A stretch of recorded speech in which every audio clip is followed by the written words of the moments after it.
Hey, Hey, hey. we're back. Good morning. It's good to be back with you again here on our Wednesday morning, 10:30 a.m. Eastern Time, Facebook Live. Hope you're having a great week this week. Lots of craziness going on in the world right now, and we're well aware of that. But, this morning we're going to take just a few minutes and do part 3 of a relationship series that we've been doing for y'all. So we're excited to be back with you. Yep, we've been talking about acceptance, admiration, respect, and today we're going to continue part 3 of thriving in your marriage relationship. So before we get started, hey, if you're popping in right now, be sure and let us know where it is that you're listening from. And if you're listening to the recording, make sure that you let us know where it is that you're watching from.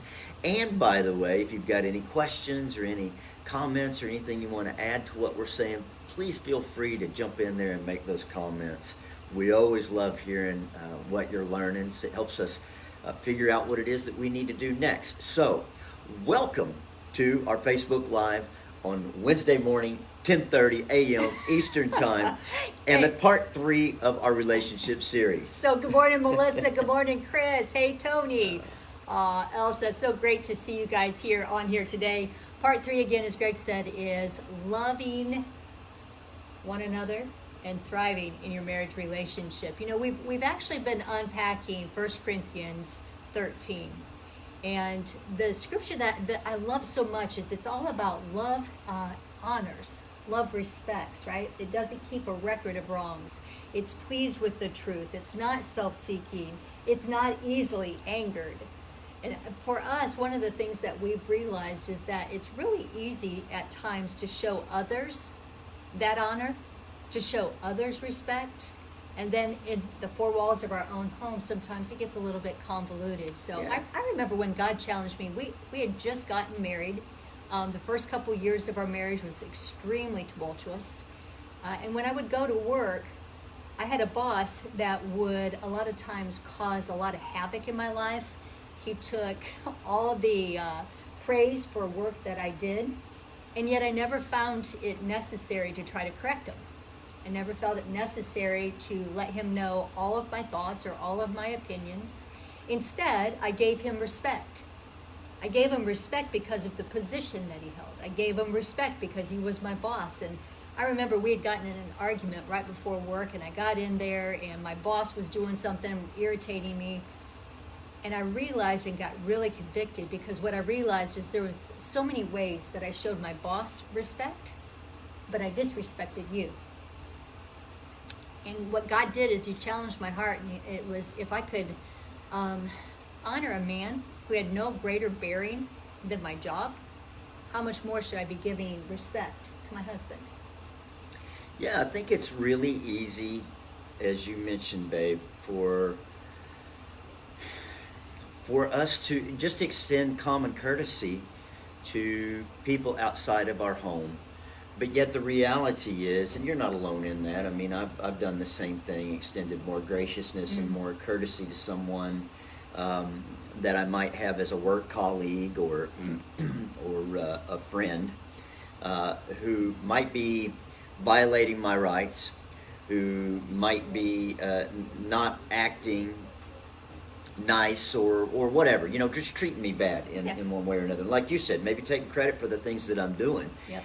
And I think that what happens inside of the home in reality is that, again, we get really comfortable with one another, and we let our guard down, and we forget. A great relationship takes intentionality. It really does. And so that means, just like sometimes we would bite our tongue when we're in the workplace, or we might hold our comments to a colleague or a boss or maybe even a friend, that inside of the home, it takes, I think, a little bit more. Get a little loose-lipped. I mean, it just simply, it feels to me like in Right. reality, it takes a little bit more self-discipline and intentionality to actually exercise that. And if you think about it logically, it makes a lot more sense that the one place, if any place, We were going to be honoring, and we were going to maybe hold our tongue. If there was one place that I would ever want to give the benefit of the doubt, babe, it really would be with you. And I'm sorry that sometimes I don't always do that.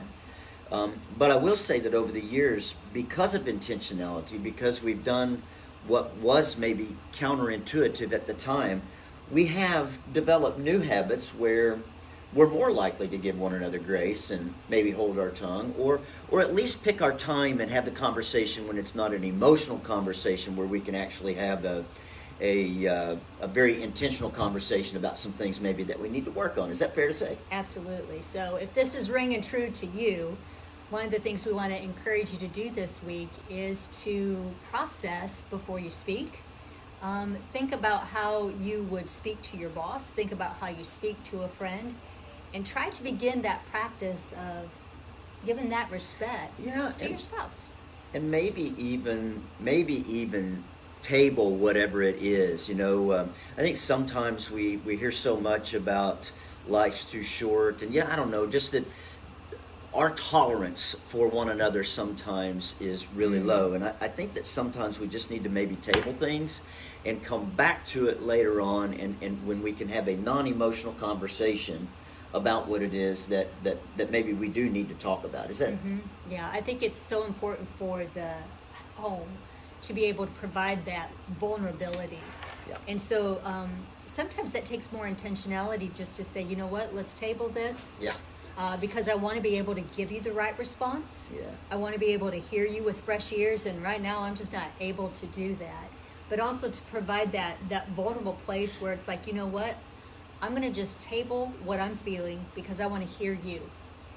Yeah. And creating that atmosphere where we can be, there have been different times this week where our daughter moved to California. There's some changes going on all around, and you've allowed us to be. We've been busy. We've been busy. We've had a lot, and there's been a lot of different pressures, and so I think where you're headed there is that we've literally had to be very intentional with one another to not pick up offenses. And the temptation sometimes, love, is to, I think, kick each other while we're down.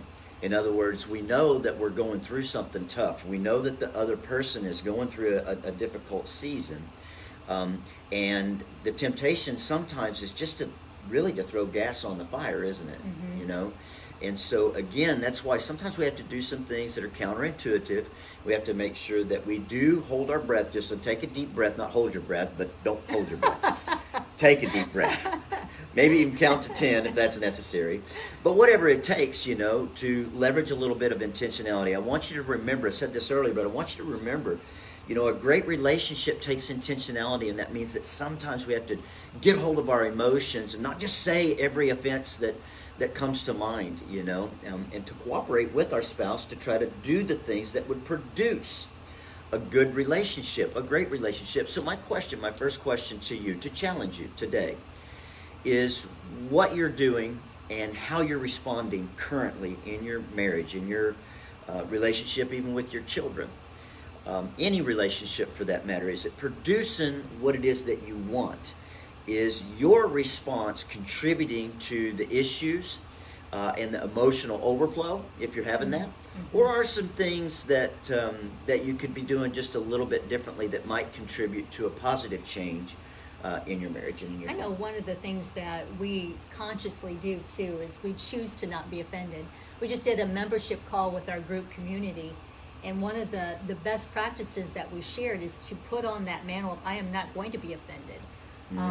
If we're short with one another, if we're not necessarily honoring one another, the great thing is you have control over you. And so what you can do is choose to not be offended. Absolutely. There's literally times where I know I've been short with Greg, and he'll just kind of nod his head and do a little smile, or vice versa. He's done something to tick me off, and I choose to not be offended with that. And it is a powerful weapon to just say, all right, I'm going to see the best, believe the best, speak the best. And that begins with me by not picking up an offense. And I think that's what the scripture, it says love does not dishonor others. Right. It is not self-seeking. It is not easily angered.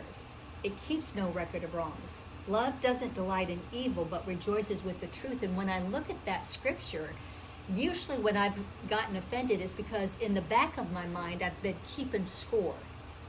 And I unconsciously or subconsciously have been feeding what we say is the wrong dog, right? I'm choosing all the ways that I've gotten shortchanged or you haven't measured up, and I'm keeping this scoreboard back there. And so when one little offense happens, all of a sudden, all these things that I've been hiding surface. And so at that point, when I recognize that, at that point, it's like, okay, I choose to let this go. I choose to believe the best. I choose to speak the best. Yeah. I think everybody can relate to that, babe. You know, I mean, I know I Good. can. I'm No, so really, brave with me. I think everybody has falls into that same temptation. I want to read the application here real quick. We've got a couple of them, but I'm just gonna let you know I have a cheat sheet here, and I'm silly like that. I need cheat sheets sometimes. We have conversations in the morning time when we're getting ready to come and meet with y'all, and we take some notes every now and then, and make sure that we keep our head on straight. Especially when I was up all night. I think I got like 3 hours of sleep You last night. did have a rough night, didn't you? Yeah, I'm sorry. I love you. Yeah. So, application, one of the ways that we build trust is by practicing honesty and by picking the right time for our conversation. So that's a reiteration of what we mentioned earlier. The next one is by choosing to speak life and believe for the best. So you talked about that was see the best, speak the best, and believe the best. But I want to read it one more time. By choosing to speak life and believe for the best, and to believe the best. It's so easy to begin to define one another by our off days or our off moments, you know, especially in the marriage relationship. And so I just want to encourage you guys to practice actually choosing to speak life. Are you speaking life on a consistent basis? Listen, I know this is basic. It's as basic as breathing. It's intentionally basic, because if we make it difficult for you, then you've got a good excuse to suck. And we don't want you to suck when it comes to your marriage and in your relationships. We want you to thrive, okay? So, again, speak life. Are you speaking life over your spouse? When's the last time that you sincerely said something to them about them that you love and that you admire? Be sure and practice that intentionally and build a habit out of it. The third one is provide one another with a safe environment for vulnerability. So, what that means is not being offendable, being able to have a vulnerable conversation with your spouse and hold back your offenses, like not be offended, but actually be able to engage in understanding their feelings and what it is that they're thinking about, rather than we talked about, I think, on last week's live.